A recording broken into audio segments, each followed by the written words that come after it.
d'information de AMTV en format tout en images, c'est parti avec le point de la situation du coronavirus au Sénégal. Dans le bilan de ce lundi 2 novembre 2020, le ministre de la Santé et de l'Action sociale a annoncé 7 nouveaux cas positifs sur 653 tests réalisés, soit un taux de positivité de 1,7%.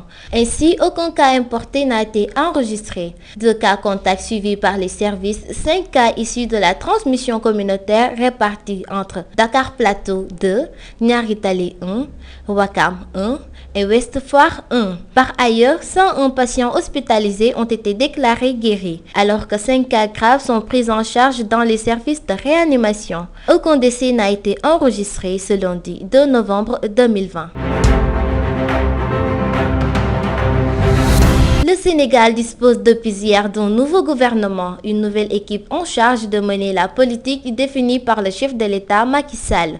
Qui sont ces nouvelles personnalités qui composent le gouvernement? Élément de réponse. La République du Sénégal dispose depuis hier d'un nouveau gouvernement, une nouvelle équipe de ministres chargée de mener la politique du président Macky Sall, 33 ministres, 4 secrétaires d'État, avec des entrées et des sorties. Le nouveau gouvernement du président Macky Sall est composé comme suit: Sidiki Kaba, ministre des Forces armées, Abdoulaye Daouda Diallo, ministre des Finances et du Budget, Maître Malick Sall, garde des Sceaux, ministre de la Justice, Aïssata Tall Sall, ministre des Affaires étrangères et des Sénégalais de l'extérieur, Antoine Félix Abdoulaye Dione, ministre de l'Intérieur, Mansour Faye, ministre des Infrastructures, Amadou Hott, ministre de l'Économie, Mariama Sarr, ministre de la Fonction publique, Abdoulaye Diouf Sarr, ministre de la Santé et de l'Action sociale, Madame Ndeye Saly Diop Dieng, ministre de la Femme, de la Famille, du Genre et de la Protection des Enfants, Oumar Sarr, ministre des Mines et de la Géologie, Moussa Baldé, ministre de l'Agriculture et de l'Équipement rural, Serigne Mbaye Thiam, ministre de l'Eau et de l'Assainissement, Alioune Sarr, ministre du Tourisme et des Transports aériens, Oumar Gueye, ministre des Collectivités territoriales, du Développement, de l'Aménagement des territoires, porte-parole du gouvernement,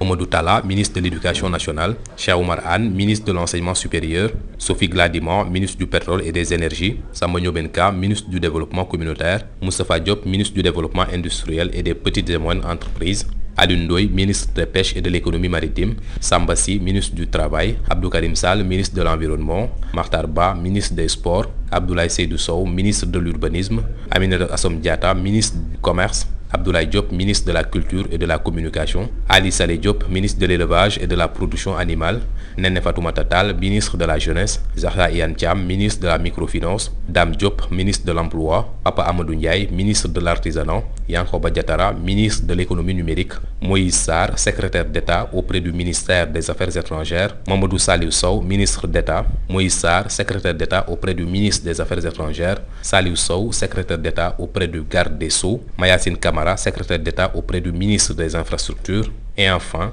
Victorine Ndeye, secrétaire d'État auprès du ministre de l'Urbanisme. Ainsi donc est composé le nouveau gouvernement de la République du Sénégal.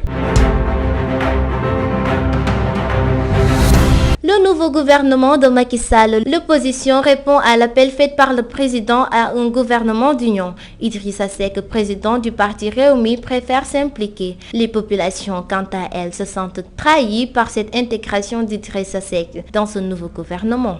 J'ai choisi de m'impliquer. Pour ainsi reprendre les mots du leader du parti Rewmi, Idrissa Seck, lors d'une déclaration faite face à la presse ce dimanche pour confirmer sa nomination à la tête du Conseil économique, social et environnemental.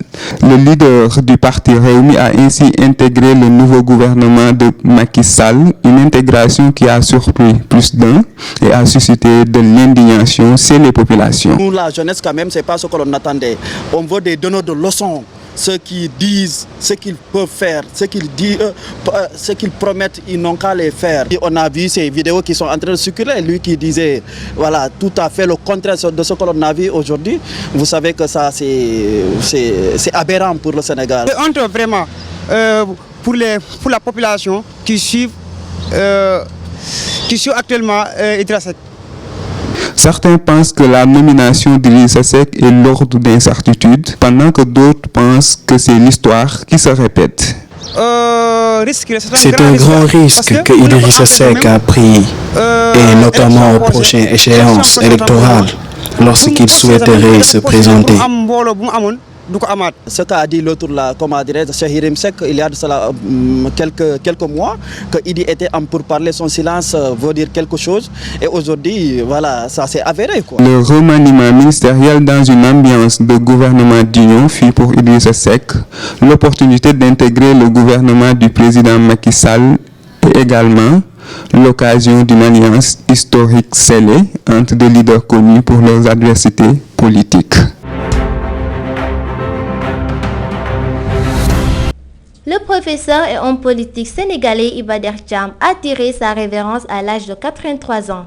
L'ancien fondateur de la CDP, Garab Gueye, a marqué le Sénégal et l'Afrique par ses écrits et par sa contribution à la vie démocratique du pays. Le célèbre intellectuel sénégalais a été inhumé hier dimanche au cimetière musulman de Yoff. Retour sur le parcours de cet homme engagé avec Fatou Diakhaté. Le monde sénégalais des lettres et de la culture est bien au-delà et en deuil. Orphelin d'un historien et homme politique engagé pour son pays. Toute sa vie, il a fait sien le combat comme d'une Afrique en quête d'une véritable indépendance politique, sociale et culturelle. Iba Der Thiam a formé des générations d'historiens. Né en 1937 à Kaffrine, au centre du Sénégal, agrégé d'histoire moderne et contemporaine, docteur des lettres de l'Université de Paris-Sorbonne, Iba Der Thiam a enseigné à l'Université Cheikh Anta Diop de Dakar du début des années 1980 jusqu'à sa retraite en 2006. Parallèlement, il a fait partie du comité de l'UNESCO pour la rédaction de l'histoire générale de l'Afrique. Iba Der Thiam a aussi joué un rôle important dans la vie politique du Sénégal.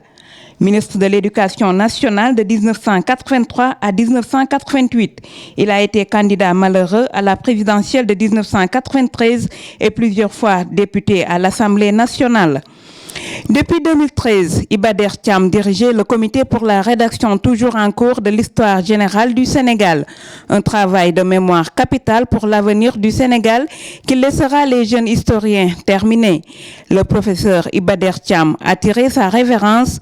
Il s'est éteint ce samedi dernier à l'âge de 83 ans, déçu d'une courte maladie et repose désormais au cimetière musulman de Yoff. À l'occasion de la célébration de Toussaint ce dimanche 1er novembre, le président de la République Macky Sall a écrit un tweet pour souhaiter une très bonne fête à toute la communauté chrétienne du Sénégal et du monde. Pour rappel, la Toussaint est une fête catholique célébrée chaque 1er novembre au cours de laquelle l'Église catholique honore tous les saints connus et inconnus. La célébration liturgique commence au Vêpres le soir du 31 octobre et se termine la fin du 1er novembre.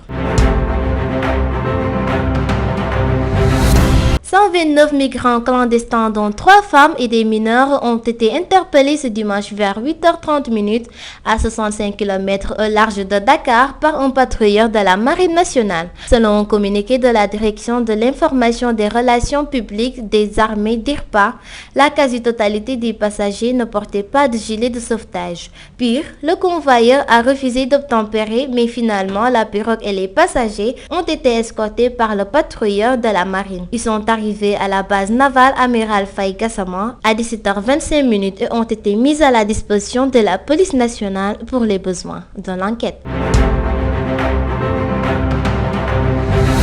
Titularisé pour la deuxième fois depuis le début de la saison, Mbaye Diagne a livré une prestation peu convaincante. Son coach Fatih Terim justifie son choix de le remplacer dès le début de la seconde période et lui demande de redoubler d'efforts.